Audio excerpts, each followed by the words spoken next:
मिले फल चार कहे कबीर सतगुरु मिले।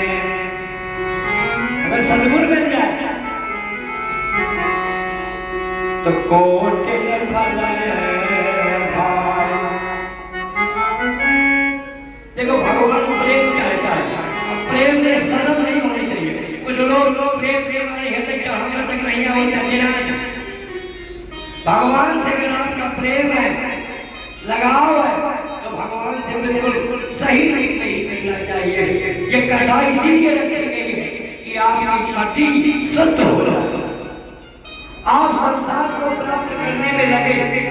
और संसार की संधि क्या है?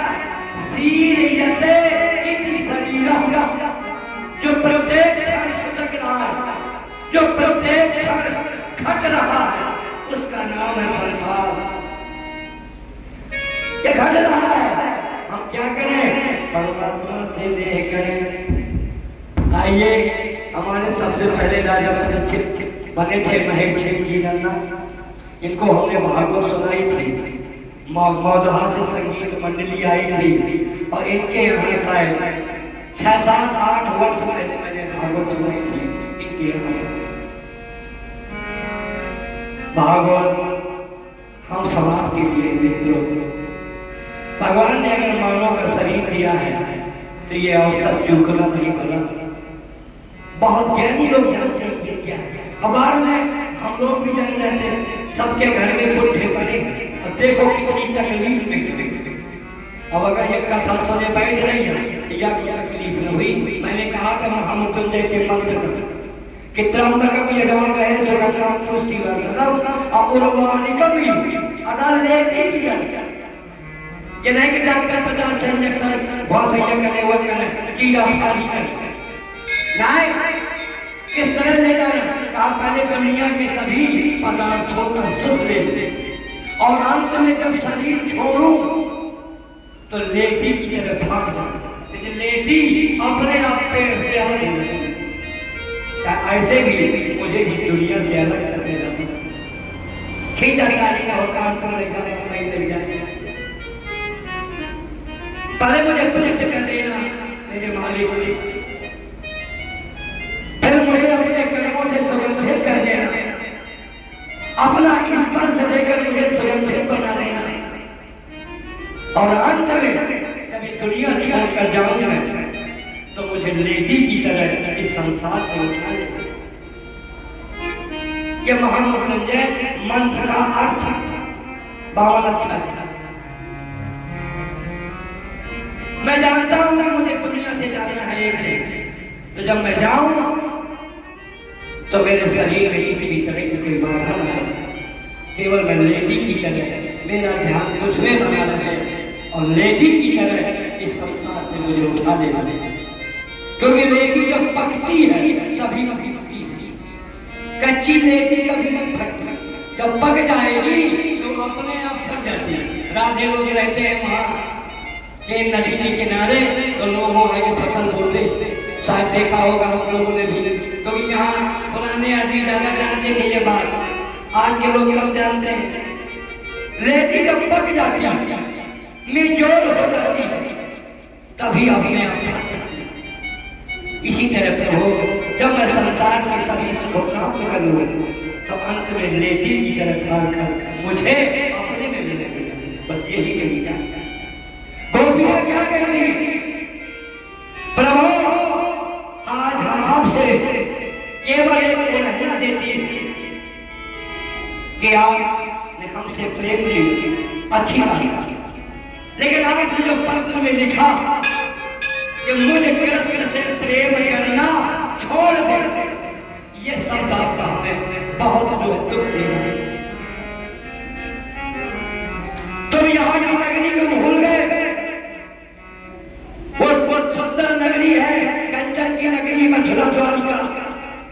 हम कमाल गोपिकाओं को भुला दिया प्रभु आपने। हमें लगा जब हमने आपसे मोहब्बत की थी तो हमें लगता था कि प्रभु को पात्र नहीं, पात्रता की जरूरत है। रही गरीब की नहीं, केवल की योग्यता की जरूरत है प्रेम करने के लिए ब्रह्म से। लेकिन आज हम देख रहे हैं कि मथुरा की सुंदर नारियां सुंदर श्रृंगार करके रहती हैं, सुंदर महल अटारियां गगनचुंबी हैं। आप हम अनाथ गोपिकाओं को, धूल भरी गोपिकाओं को आपने भुला दिया हमें। इस बात का दुख है हमें। आप हमको न चाहें तो कोई बात न होगी, अगर गैर को चाहेंगे तो ये मुश्किल होगा। प्रेम में खराब होता है अगर जुड़ेंगे दुई भूल एक माने।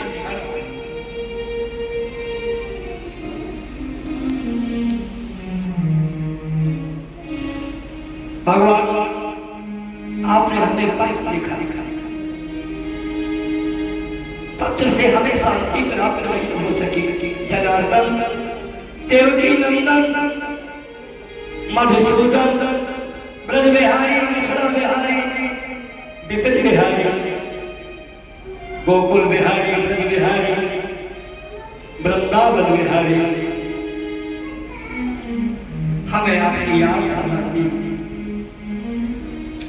उद्धव ज्ञान मार्गी बनकर आया था और प्रेम मार्गी बन के गया और गोपिकाओं से कहा तुम हमारी आचार्य हो।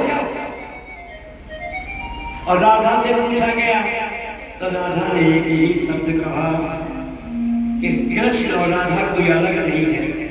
जहाँ कृष्ण है वहाँ राधा है और जहाँ राधा है वहाँ कृष्ण है।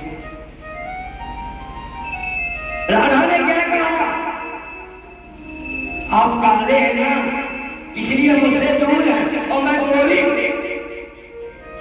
रामायण में यही बात जानकी जी ने राम जी से कहा था, कहा जयमाल इसलिए नहीं डाल रहे ना कि मैं गोरी हूं आप काले हैं।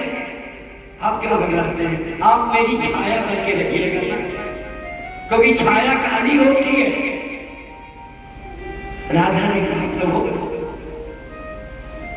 आप मेरी छाया की तरह रहेगा, क्योंकि मैं आपसे दूर नहीं, आप मुझसे दूर नहीं। याद रखना, आत्मा परमात्मा से दूर नहीं है, केवल बीच में माया का बल, केवल बीच में दीवार खड़ी, माया खड़ी है, वरना जीवात्मा परमात्मा में कोई भेद नहीं है। इतना सत्य हो, पर्दा है ये माया का पर्दा। और माया क्या है, जो सत्य नहीं है उसी का नाम माया। आज है कल न रहे। मैंने कहा था ना कि लक्ष्मी कानपुर से प्रयाग के लिए कह के गई थी और वो बनिया रोक नहीं पाया लक्ष्मी को, अंत में प्रयाग चली गई। भगवान से नहीं लगा लो, क्यों बार बार ये अवसर नहीं आता, बार बार ये मौका नहीं मिल पाता भगवान के सन्मुख आने का। सन्मुख हुए जीव मुझ जन्म कोटि यज्ञासौ तव।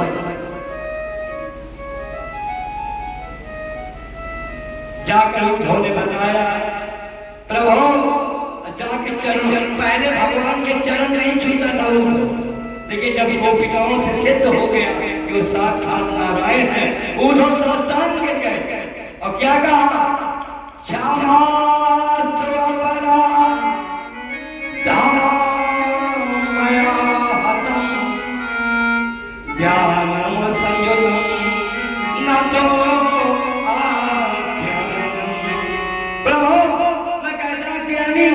आपका साथ रहकर आपको जान न पाए।